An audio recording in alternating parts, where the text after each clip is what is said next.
With me now is one of the Democrats of that January 6th Select Committee, Congressman Adam Schiff, Democrat from California. Congressman, good morning, and thank you very much for being back on the show. It's great to be with you. So let me start there with the potential for more members of the GOP to be added. Will she and should she add more Republicans to your committee? What's your view? Well, I will leave that decision to the Speaker, but the Speaker did approve of 3 of McCarthy's appointees, and I think it would still be appropriate to seat them, but McCarthy is refusing to do so. But I think, frankly, the composition of the Select Committee is shaping up very well. I think both Liz Cheney and Adam Kinzinger are serious about getting to the truth of January 6th. In that respect, we all share the same mission. We want to bring out the facts. We want to know what led to that deadly attack. We want to know what we need to do to protect the country going forward. So it's well composed already, but if there are other Republicans that are serious about the mission, we should be open to that possibility as well. Would you be satisfied if the composition of the committee were the 9 members that we have showed here on the screen here, and only those 9 members? Is that enough for you?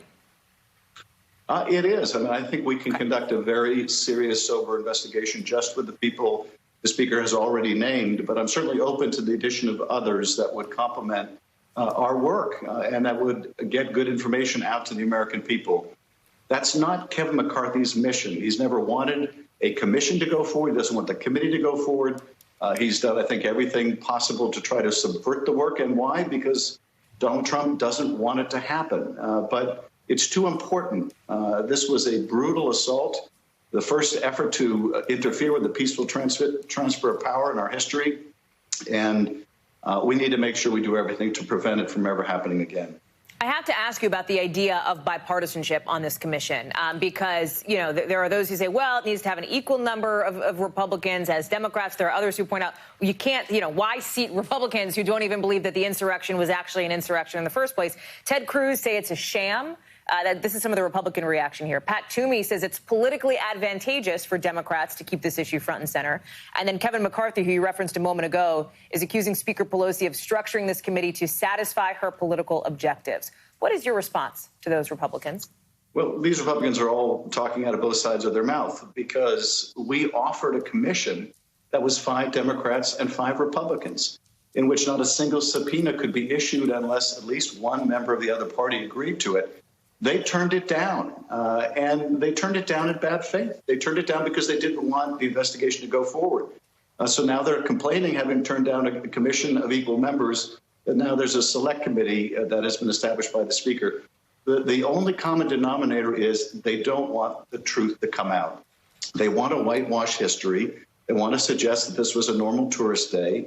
They don't want to expose the big lie to any further public scrutiny.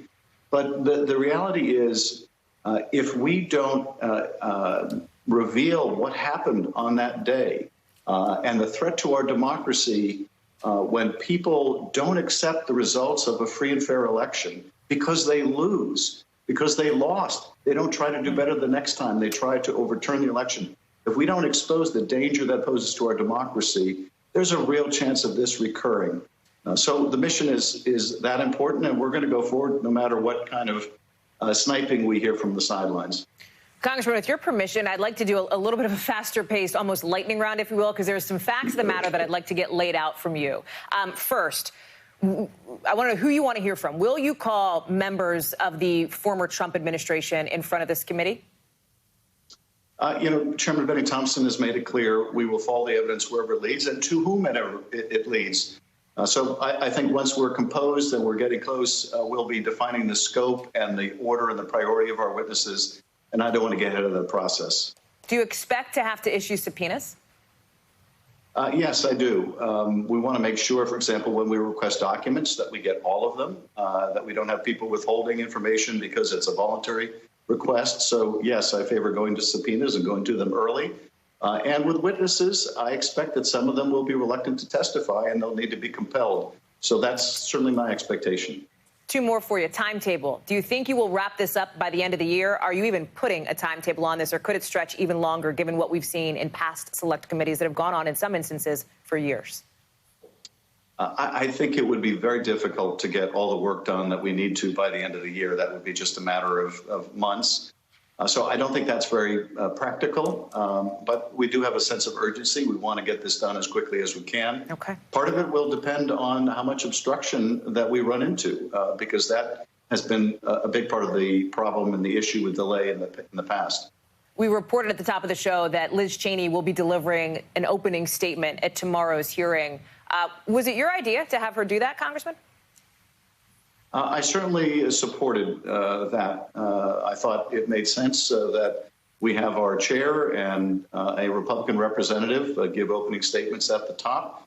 But these decisions are all ultimately made by Chairman Benny Thompson, and I think he's doing a tremendous job.